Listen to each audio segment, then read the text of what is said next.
Tomona monene ya Nzambe na kati na biso matoi ya koyoka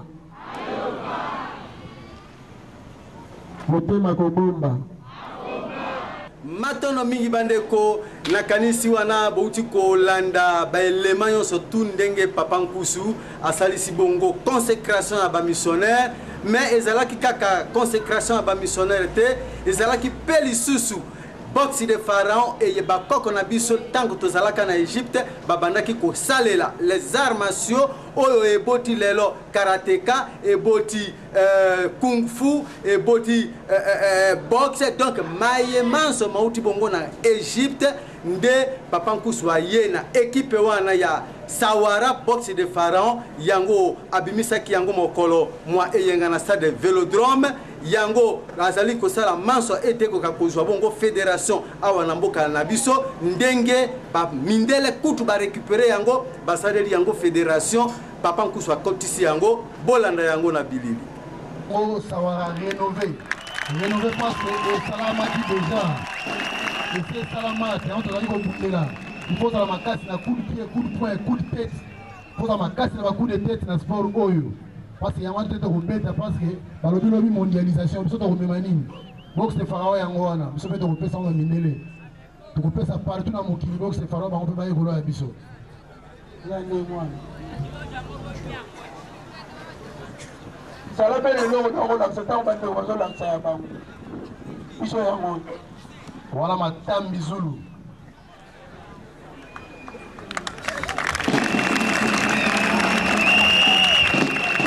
baza banana nana c'est-à-dire ceinture blanche donc baza la baby banana ndenge omoni bango wana bauti osala démonstration monene na Brazzaville il y a une semaine bakenda koprésenter boxe de pharaon kuna wana bazosala nkumu di antete première forme formule nango ya liboso oyo babengi na taekwondo to na karate bakata na taekwondo babengi yango bapumse système à comptage toujours dans le Congo. Mos, Zol. Zol. Donc, tu vois bien un pour nous bien kata et mi balé pour nous passer la discipline musu.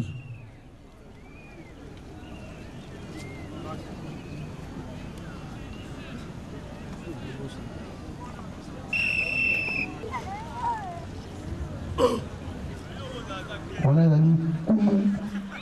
kuna banana kuna ba ceinture noire wana kumu wana eza pona ba mani donc ba ceinture noire ba cordon noir pona Sawara combat africain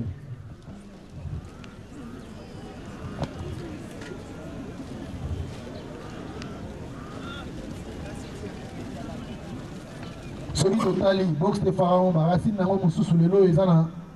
Brésil baza na karaté ba benga capoeira eza karaté brésilien. Au karaté brésilien, bien le Papa Mayunga, il y a une présent à la niveau province, la Kinshasa, à l'Ukiye, à repasser à l'adresse tout ce possible, ici à Romona.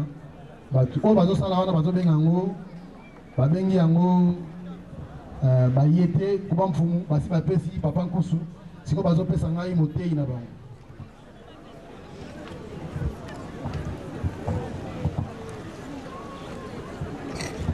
matono mingi bande kona kanisi botu wana kolanda boxe de pharaon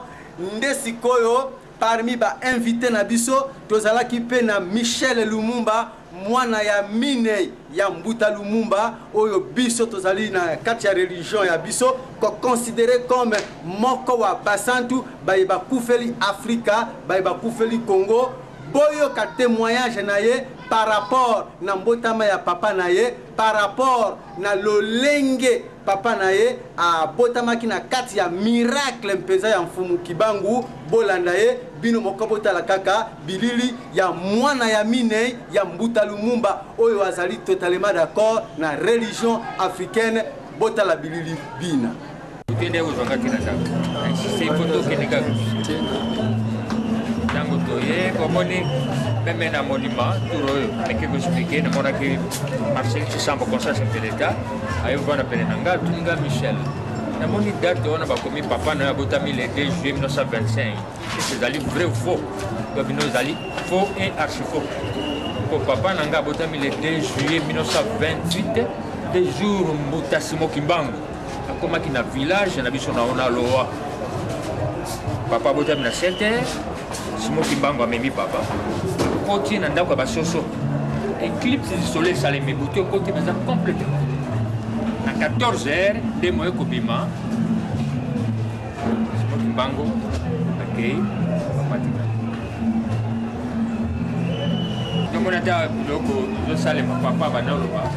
l'histoire du Congo est falsifiée. Ça serait écrit par les Congolais même. Ça ne viendrait pas de Moyen-Orient, ni Asie, ni Europe, ni ailleurs. Aucun professeur d'université n'est l'histoire congolaise.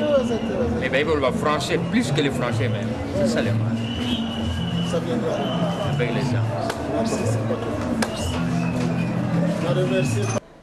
Matano bandeko botu wana komona Michel Lumumba mwana wa mine ya Mbuta Lumumba émission na biso esukiawa bandeko bozali tango yiso kolanda baindo bola muka kasi pomeka kososola maye papa nkuswa ina yango botala lobby ezala kilokola likambo muke mais bino moko buti kolanda wana masse population chaque jour qui passe des milliers de personnes bazali kolongwa na christianisme bazali kolongwa na islam bazali kozongela religion ya bakoko na biso sisi na mokolo mwa mine na ngonga ya 16h bolanda lisusu yeme papa nkusu kia muzala panda na ngola na Mirador TV akozala bongo na lisolo ya réincarnation tolobi na mokolo mwa mine rediffusion ya émission na biso ekozala bongo dimanche na ngonga ya midi yo ankamo ngempeme na kamba na bilo kine bungeli wokote yeli mola mweza motaki na kamba lokendo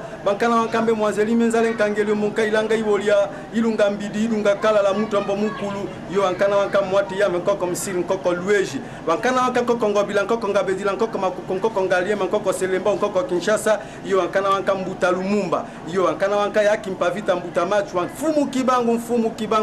kibangu bankana wankankusukia muzala pana na ngola liyebo mai na bomo isongi ya nzila suka bakoko to suki abwe bakobelela bakoko na bino ete lobiko ya baindo kokakoyela bino bokomba bansomi bolongwa baumbu ya mindele rediffusion dimanche na ngonga ya midi botikala malamu boboto mboka bino ciao.